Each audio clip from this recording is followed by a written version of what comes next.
Hello, I'm about to do my daily read. I realized I haven't done like a Gemini season check-in, so I want to include you guys in this read. Our Gemini season read. We are well into Gemini season, starting to feel what some of the themes for Gemini season might be for you.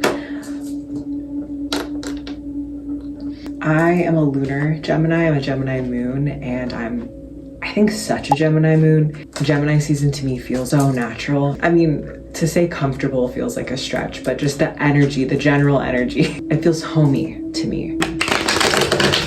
The priorities of Gemini season make a lot of sense to me. And it's definitely been a challenging Gemini season. It's really asked me to step into greater learning and to be a little bit more realistic about what I'm capable of learning in the course of a day, a week, a month, a season. Yeah, what are some of the Gemini season lessons that are coming through for you? So our first card, I've been really enjoying this spread. Our first card is going to be our message from the universe, from divinity. If you work with any ancestors, spirits, guides, deities, this card is from them. And just a quick note for my tarot deck, we are doing a collective pull, baby. That's right. Ooh.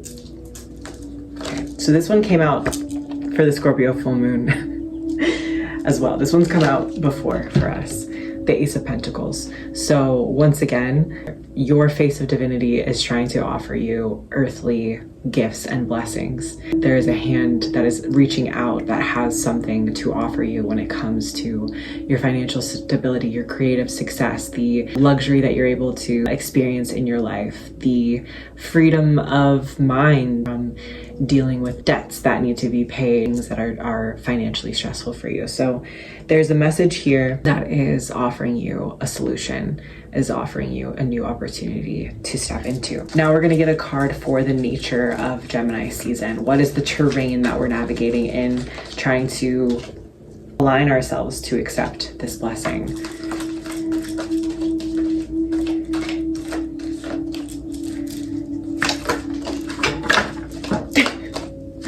Okay.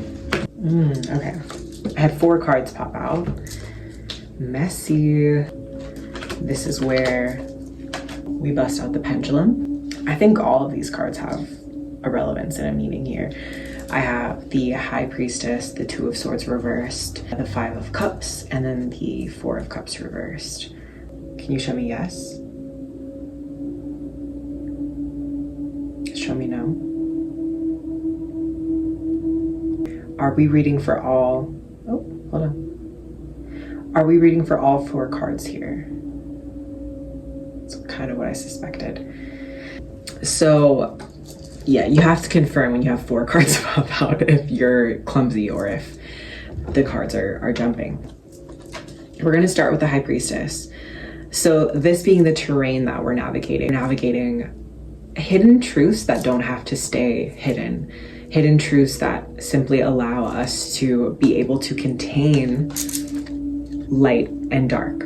I'm very nostalgic right now because I'm coming up on my year anniversary of working with the deity that I work with, and with just like being able to say that I'm a witch and understand what that means. One of the first things that I developed was a mantra for myself to help me keep my internal world private. I'm a Gemini moon that wants to regurgitate everything that I'm excited about. And it was a huge shift for me when I started practicing. Point of entry for me was being able to develop a personal relationship with myself where I could contain these more subconscious, more liminal things that you can't just talk to anyone about. You have to walk both worlds. I don't know, it just creates the centrifugal force of like personal power, being able to not go over the edge of becoming so wrapped up in spiritual knowledge and spiritual learning that you're no longer able to like relate to people around you. As you become a keeper and a holder of more spiritually significant truths, it's important to set more energetic boundaries for yourself.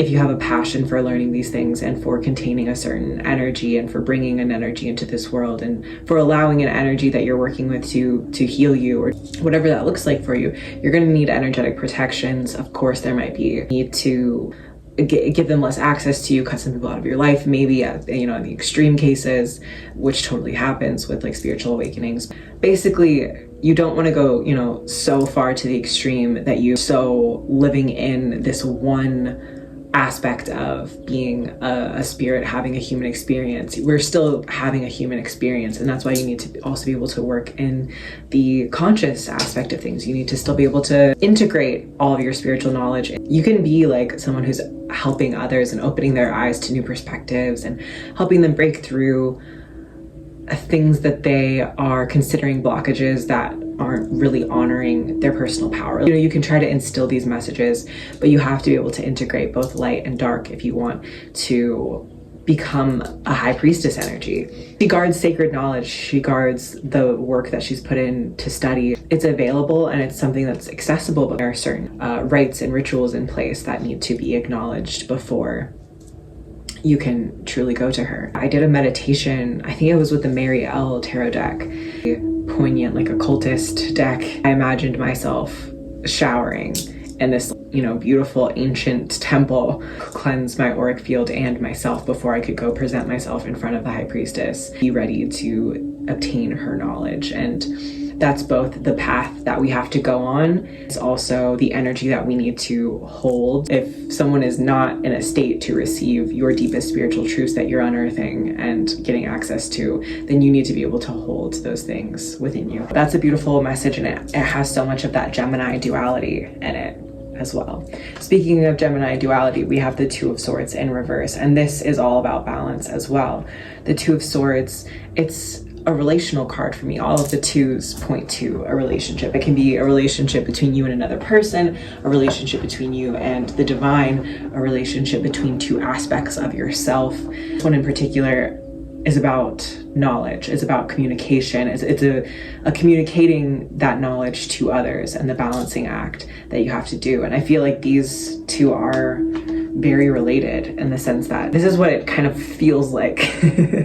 This is like the nature of what we're working with here, with trying to balance the conscious and subconscious worlds and frameworks of knowledge and understanding. And this is what it kind of can feel like to have to walk that path and to contain those multitudes. I love that she's blindfolded and that the moon is behind her. This work of balancing these things is best done intuitively. You'd be surprised who can contain and hold the things that you hold most dear to you. You'd be surprised to know who is actually meant to be an ally or a mentor, or someone that you're meant to mentor or meant to work with or share this information with. The reversal of it signifies that maybe there's been some challenges integrating your spiritual path into your life. There's been some challenges with relating to other people and feeling maybe a little confused and ostracized and misunderstood and solitary. I feel like that leads pretty well into the Five of Cups coming out.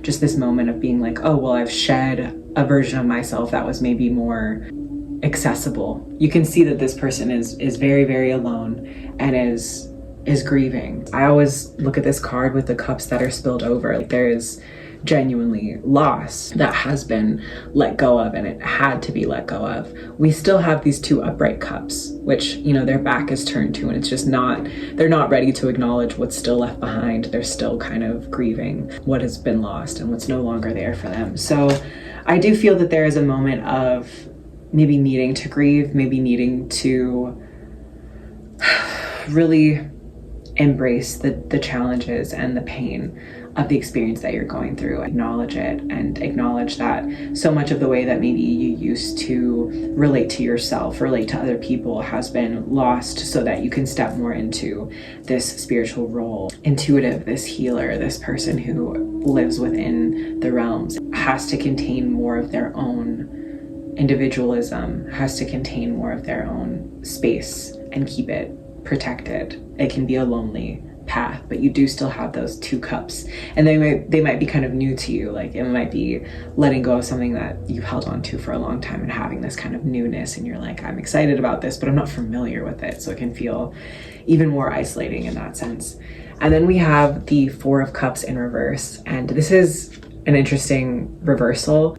We're still working with that cup energy. The way I'm reading it initially is that you are accepting the wealth of knowledge. You are very excited about what's new. You are walking this path with a lot of joy. That is the equal and opposite blessing for going through the isolation and being able to have your inner world actually prioritize knowing your own intuition and following a very singular path of knowledge that might not be something that is given to you in an academic course. It's something that you're seeking out really genuinely and authentically on your own. There's so much spiritual richness in water. When this card is upright, it's like kind of an ignoring of what's being given so that you can kind of psychoanalyze the cups that are sitting in front of you and continue to ponder them. But with this being reversed, I'm taking it as the opposite, where it's like you're embracing with open arms the knowledge that is coming to you. So that's interesting. 4 cards popping out. Happy Gemini season.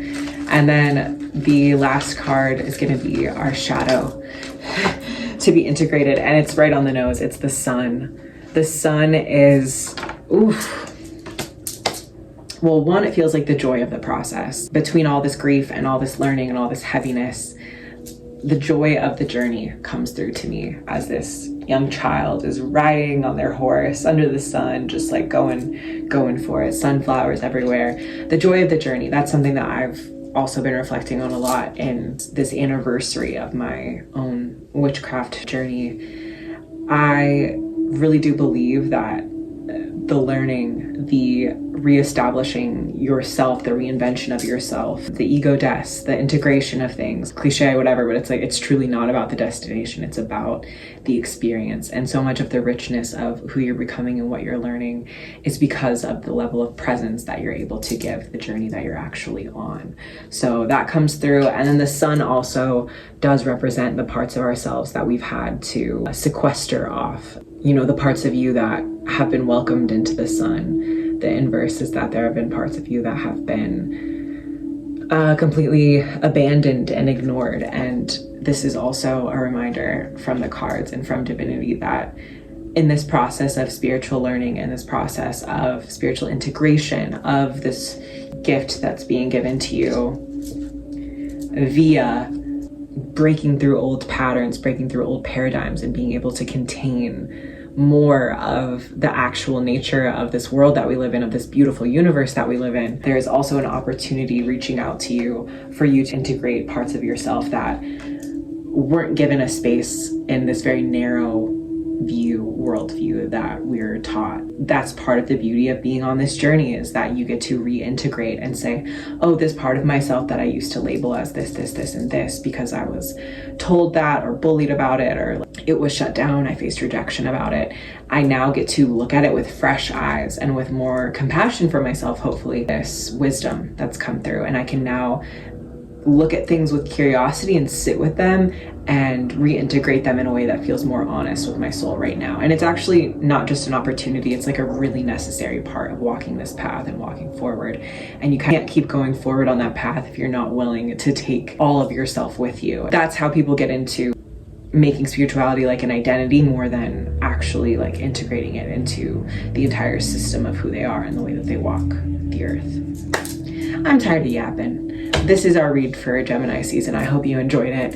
Thank you so much for being here. I'm wishing you all of the best on your path. And yeah, it truly is just such an honor to walk it, witness the world from this deeper place and see the beauty that's all around you from this deeper place. And it totally applies to yourself. It applies to other people. It can be very exhausting. And yes, you definitely need to protect your energy and make sure that you are prioritizing your well-being and taking things at a pace that feels comfortable for you. But it is such a joy, and I hope you're having a great day, a great Gemini season, and I believe in you fully.